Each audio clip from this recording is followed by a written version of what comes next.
Muy buenos días, mis niños de grado sexto. Tenemos una clasecita más virtual de biología. En el video anterior se había trabajado el transporte pasivo. El día de hoy vamos a trabajar el transporte activo. Bien, mis niños, vamos a hacer un poco de pausa activa. Vamos a coger la cabecita para este ladito, luego para este ladito, haciendo presión. Volvemos a hacer lo mismo para este ladito y luego hacemos lo mismo para este ladito. Bien, mis niños, por favor, a mano, cuaderno de biología y sus esferitos, por favor. También vamos a listar lápiz y colores para hacer un dibujito. Yo les digo en qué momento lo deben realizar. ¿Listo? Deben copiar, por favor, las diapositivas. Todo lo que está escrito en las diapositivas. Como título, transporte activo. Es un mecanismo de transporte. Transporte activo es un proceso de intercambio de sustancias a través de la membrana. Se realiza con gasto de energía y en contra de un gradiente de concentración, es decir, desde un medio con menor concentración hasta otro de mayor. Las proteínas transportadoras que intervienen en el transporte de moléculas requieren de un aporte energético llamado en forma de ATP. Bueno.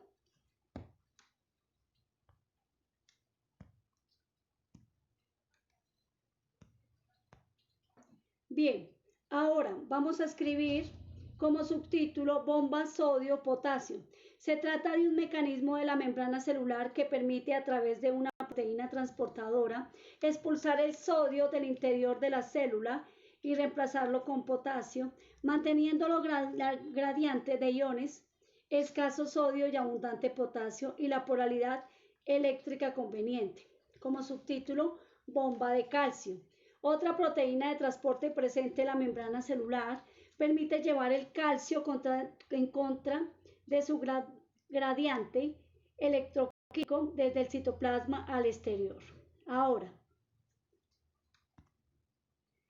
como subtítulo, vamos a colocar fagocitosis. Este dibujito lo deben hacer. Este dibujito también lo encontramos en el libro en la 49. Bueno. O si no lo tienen, lo pueden ver ahí en la diapositiva.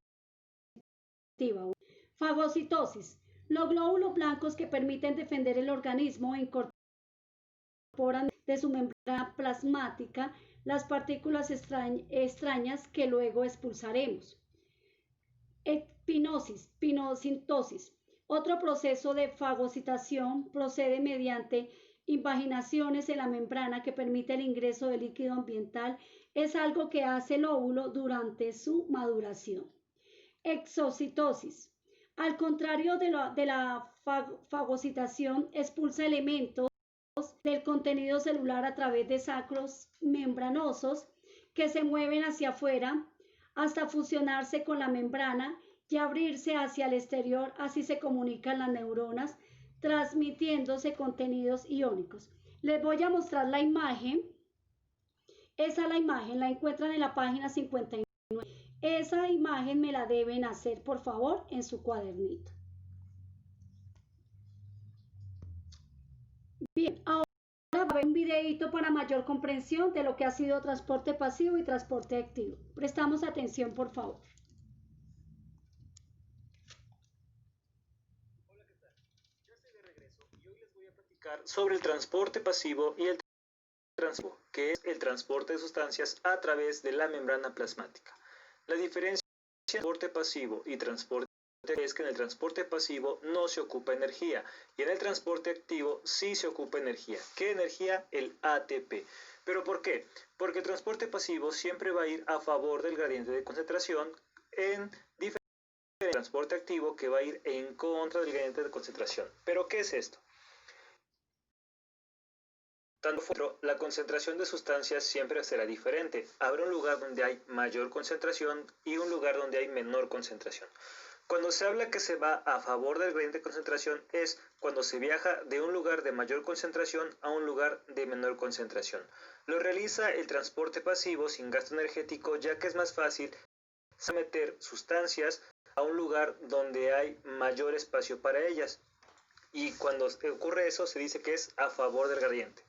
Cuando se habla que se va en contra del gradiente de concentración es sacar o meter sustancias de un lugar de menor concentración a un lugar de... Es mucho más difícil para una molécula viajar a un lugar donde hay menos espacio, por lo tanto se requiere un gasto energético para poder realizarlo. Y por eso este transporte lo hace un transporte activo, siempre en contra del gradiente de concentración, y por eso es el gasto energético el que se lleva a cabo en este tipo de transporte. Hay dos tipos de transporte pasivo, el simple y el facilitado. El transporte simple es aquel que las moléculas atraviesan sin ningún líquidos de la membrana plasmática, y a eso se le conoce con el nombre de difusión. El transporte facilitado, su nombre lo dice, una proteína le facilita la entrada a moléculas que no pueden atravesar a los fosfolípidos. Ambos casos, el simple y el facilitado, siempre van a ir a favor del gradiente de concentración. Ahora, ejemplo, una molécula de oxígeno va a atravesar a los fosfolípidos sin ningún problema porque va a ir a favor del gradiente de concentración, ya que la concentración de oxígeno habrá más fuera de la célula que adentro.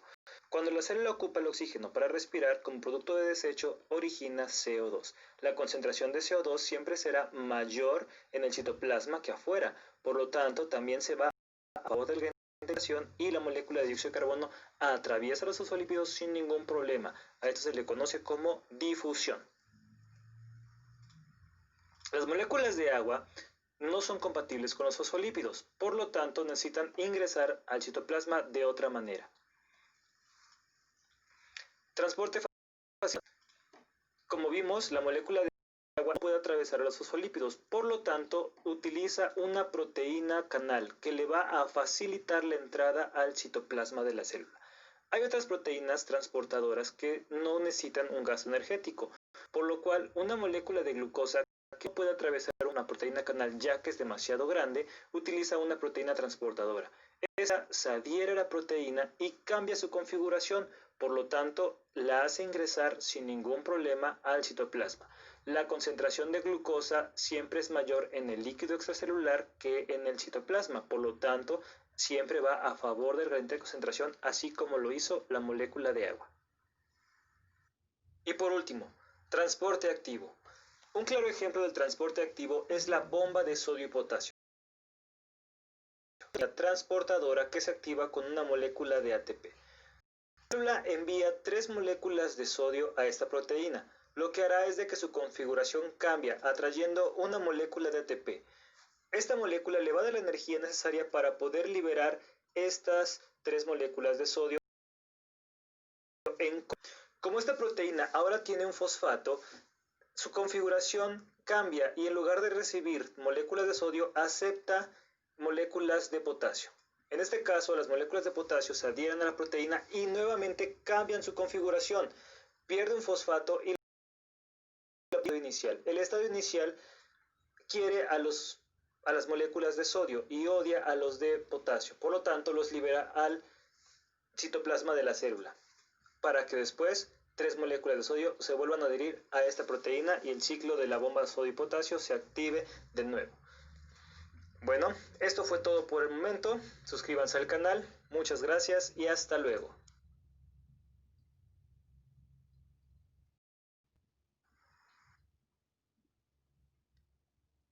Bien, mis niños, tengo unos ejemplos de transporte activo. Tenemos infección por el VIH.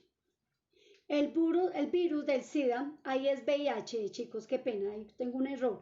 El virus del SIDA ingresa a las células aprovechándose de su membrana, uniéndose a glicoproteínas presentes en su capa externa, receptores CD4 y penetrando activamente en su interior. También tenemos transitosis, que es una mezcla de endocitosis y exocitosis, permite el traslado de sustancias de un medio a otro. Por ejemplo, de los capilares sanguíneos a los tejidos circundantes. Fototransferasa de azúcar, un proceso típico de ciertas bacterias como el coli, que consiste en modificar químicamente los sustratos en su interior para atraer otros por unión covalente y ahorrarse muchísima energía. Otro ejemplo que tenemos está la captación de hierro. Muchas bacterias captan el hierro secretando sideróforos como la enterobactina, que se acopla a hierro formando quelatos. Luego esa absorbilidad al interior de la bacteria, en donde procede a liberarse el metal. Bien, mis niños.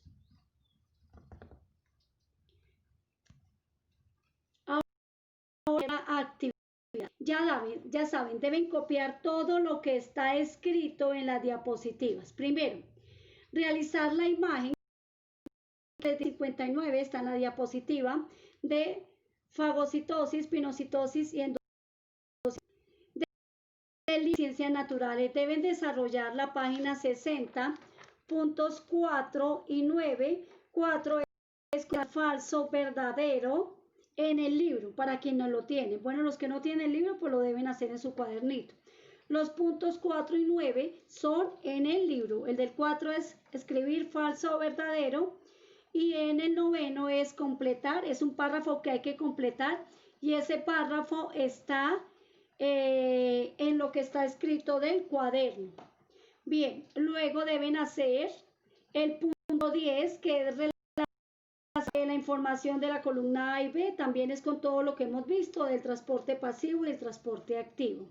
El punto 10 se hace también en el libro y el punto 11 también.